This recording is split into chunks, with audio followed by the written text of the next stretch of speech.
के पवित्र पर्व के इस आयोजन पर हमारे साथ उपस्थित सरकार में मेरे सहयोगी श्री हरदीप सिंह पुरी जी, श्री जॉन बारला जी, राष्ट्रीय अल्पसंख्यक आयोग के चेयरमैन श्री लालपुरा जी, श्री साहब भाई रणजीत सिंह जी, श्री हरमत सिंह कालका जी और सभी भाइयों बहनों, मैं आप सभी को और सभी देशवासियों को गुरु पर्व की, प्रकाश पर्व की ढेर सारी शुभकामनाएं देता हूं।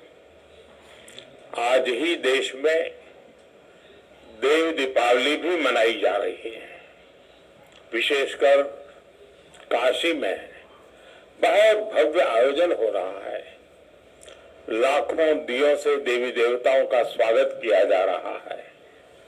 मैं देव दीपावली की भी हार्दिक शुभकामनाएं देता हूं।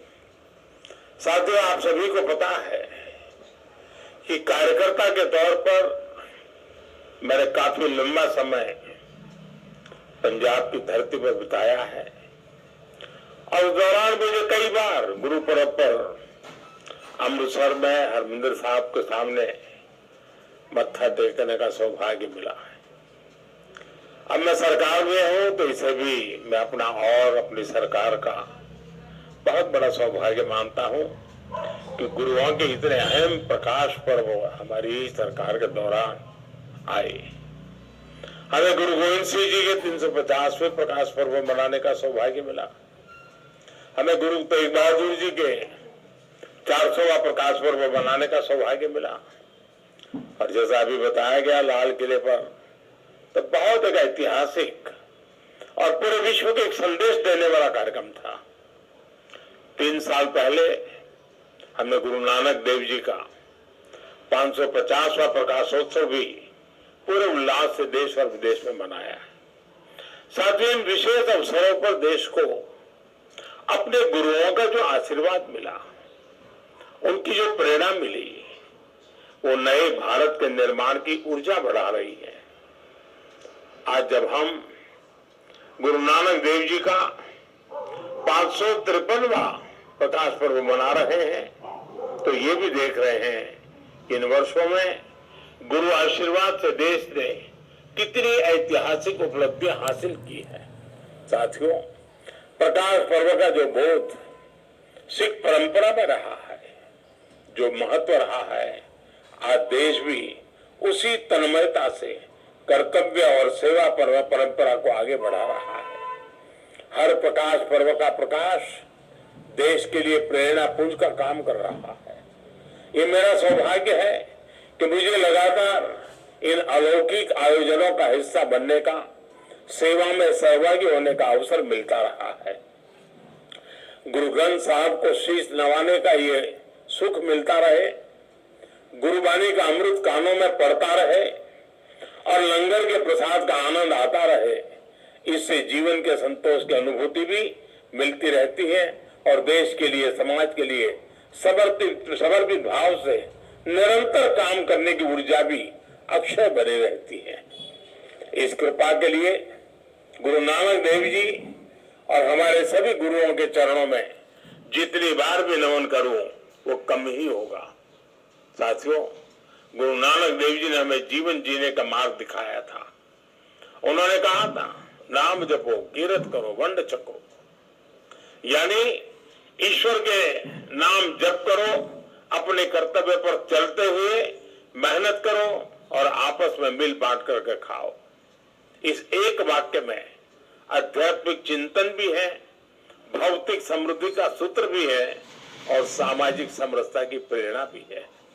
आज आजादी के अमृत काल में देश इसी गुरु मंत्र पर चलकर 130 करोड़ भारतवासियों के जीवन कल्याण की भावना से आगे बढ़ रहा है। आजादी के अमृत काल में देश ने अपनी संस्कृति, अपनी विरासत और हमारी आध्यात्मिक पहचान पर गर्व का भाव जागृत किया है। आजादी के अमृत काल को देश ने कर्तव्य की पराकाष्ठा तक पहुंचाने के लिए कर्तव्य काल के रूप में माना है और आजादी के इस अमृत काल में देश समता, समरसता, सामाजिक न्याय और एकता के लिए सबका साथ, सबका विकास, सबका विश्वास और सबका प्रयास के मंत्र पर चल रहा है।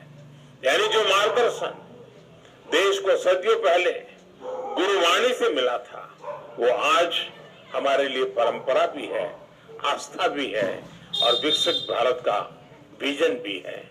साथियों, गुरु ग्रंथ साहब के रूप के हमारे पास जो अमृत वाणी है, उसकी महिमा, उसकी सार्थकता समय और भूगोल की सीमाओं से परे है। हम ये भी देखते हैं कि जब संकट बड़ा होता है तो समाधान की प्रासंगिकता और भी बढ़ जाती है। आज विश्व में जो अशांति है, जो अस्थिरता है, आज दुनिया जिस मुश्किल दौर से गुजर रही है, उसमें गुरुओं साहब की शिक्षाएं और गुरु नानक देव जी का जीवन एक मशाल की तरह विश्व को दिशा दिखा रहा है। गुरु नानक जी का प्रेम का संदेश बड़ी से बड़ी खाई को पाट सकता है और इसका प्रमाण हम भारत की धरती से ही दे रहे हैं। इतनी भाषाएं, इतनी बोलियां, इतने खान पान, रहन सहन के बावजूद हम एक हिंदुस्तानी होकर रहते हैं, देश के विकास के लिए खुद को खपाते हैं।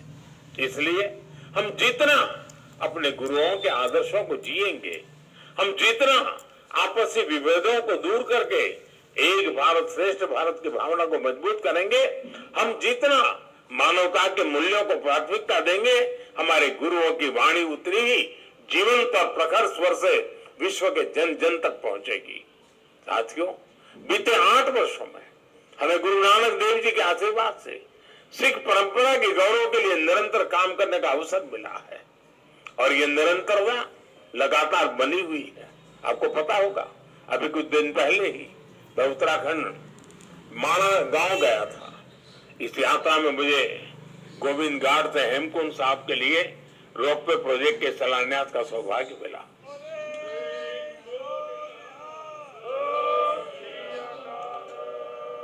इसी तरह अभी दिल्ली ऊना वंदे भारत एक्सप्रेस की शुरुआत भी हुई है। इससे आनंदपुर साहब जाने वाले श्रद्धालुओं के लिए एक नई आधुनिक सुविधा शुरू हुई है।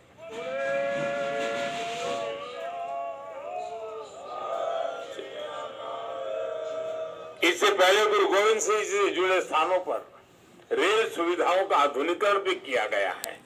हमारी सरकार दिल्ली कटरा अमृतसर एक्सप्रेसवे के निर्माण में भी जुटी है। इससे दिल्ली और अमृतसर के बीच दूरी 3-4 घंटे कम हो जाएगी। इस पर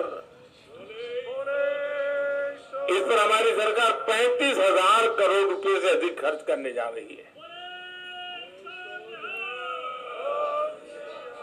हरमंदिर साहब के दर्शनों को आसान बनाने के लिए यह भी हमारी सरकार का एक पुण्य प्रयास है।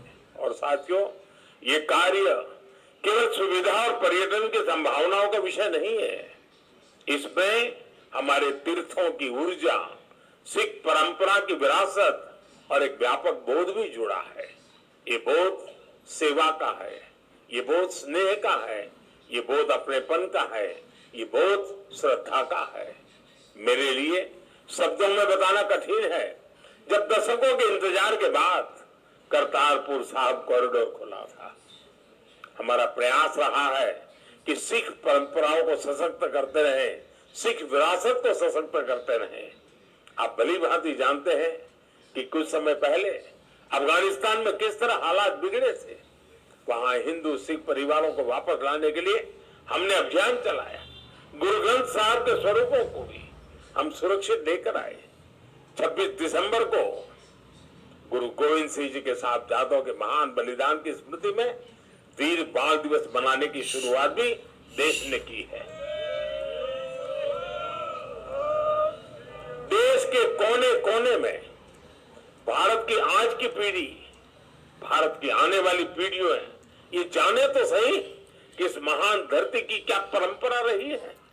जिस धरती पर हमने जन्म लिया, जो हमारी मातृभूमि है, उसके लिए साहबजादों जैसा बलिदान देना कर्तव्य की वो पराकाष्ठा है जो पूरे विश्व इतिहास में भी कम ही मिलेगी।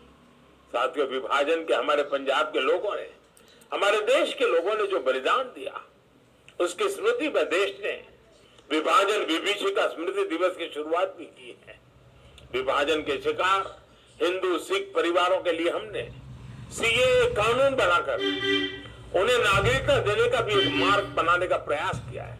अभी आपने देखा होगा, गुजरात ने विदेश में पीड़ित और प्रताड़ित सिख परिवारों को नागरिकता देकर उन्हें एहसास दिलाया है कि दुनिया में सिख कहीं भी है, भारत उसका अपना घर है।